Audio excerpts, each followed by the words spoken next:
আল্লাহর শানের অনুপযোগী বাক্যালাপের কারণে মানিকগঞ্জের এক বাউলকে গ্রেপ্তার করা হয়েছে। তাকে গ্রেপ্তার করায় অনেকে প্রতিবাদ করছেন।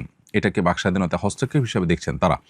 আমার জানার বিষয় হলো বাকস্বাধীনতার সীমা কতটুকু এবং এ ধরনের দৃষ্টতার শাস্তি কি হওয়া উচিত। খুবই গুরুত্বপূর্ণ প্রশ্ন। বাকস্বাধীনতার সীমারেখা প্রত্যেকটা ক্ষেত্রেই কিন্তু আছে। যারা আল্লাহ তাআলা সম্পর্কে আজে বাজে উক্তি করার বিষয়টিকে বাকস্বাধীনতা হিসেবে দেখছেন এবং সে ব্যক্তি গ্রেপ্তারের প্রতিবাদ করছেন, আমি তাদের কাছে বিনয়ের সাথে প্রশ্ন রাখতে চাই, কেউ যদি বাংলাদেশের সংবিধান, বাংলাদেশ রাষ্ট্রের বিরুদ্ধে অবস্থান নেয়, কথা বলে, তাহলে তার সেই কথা বলাটাকে মত প্রকাশের স্বাধীনতা, বাকস্বাধীনতা হিসাবে তারা দেখবেন কি না? পৃথিবীর সকল স্বাধীনতারই একটা সীমানা থাকে। বাকস্বাধীনতা বলি বা ব্যক্তি স্বাধীনতা বলি, মত প্রকাশের স্বাধীনতা বলি, এ সবগুলোর কিন্তু একটা সীমা আছে। সীমাহীন বাকস্বাধীনতায় পৃথিবীর কোনো সমাজ, কোনো মানুষই কখনো পরিপূর্ণভাবে বিশ্বাস করে না।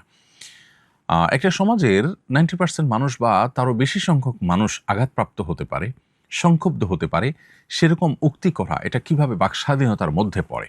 আপনি আমাকে, আমার বাবা মাকে তুলে গালিগালাজ করবেন আর বলবেন যে তিনি তার মতের প্রকাশ ঘটিয়েছেন, তিনি তার বাকস্বাধীনতা ভোগ করছেন।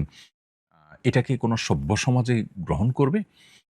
পৃথিবীর উন্নত দেশগুলোতে পর্যন্ত হেট স্পিচ বলতে একটা কথা আছে যে আপনি এমন কিছু কথা বললেন যেটা মানুষকে সংক্ষুব্ধ করলো, তাহলে এটাকে অপরাধ হিসেবে গণ্য করা হয়। কিন্তু বাংলাদেশে এক শ্রেণীর সেকুলার বামপন্থীরা তারা আল্লাহ এবং তার রাসূলকে নিয়ে কটূক্তি করলে তখন তারা বাকস্বাধীনতা এবং মত প্রকাশের স্বাধীনতার এই কথাটা নিয়ে আসেন। কিন্তু এই ছাড়া অন্য অনেক জায়গায় তাদেরকে আমরা এই বাকস্বাধীনতা এবং মত প্রকাশের স্বাধীনতার এই সবক দিতে দেখি না। এটা খুবই দুর্ভাগ্যজনক একটি বাস্তবতা এবং এ ধরনের কর্মকাণ্ড যারা করে তাদেরকে কঠোর শাস্তির আওতায় আনা উচিত এবং এটার জন্য প্রয়োজনীয় আইনের সংস্কারও করা দরকার। কারণ বাংলাদেশের মতো সাম্প্রদায়িক সম্প্রীতির একটি উজ্জ্বল উদাহরণ যে দেশে রয়েছে, সে দেশে শান্তিপূর্ণ পরিবেশকে বিঘ্ন করবার জন্য দেশি এবং বিদেশি বিভিন্ন চক্রান্ত এ ধরনের কর্মকাণ্ড পরিচালনা বিভিন্ন সময় করে থাকতে পারে। বিধায় সেই পথ যেন কেউ ব্যবহার করতে না পারে, সেটা যেন চিরতরে বন্ধ করা যায়, সেজন্য কঠোর ব্যবস্থা থাকা উচিত।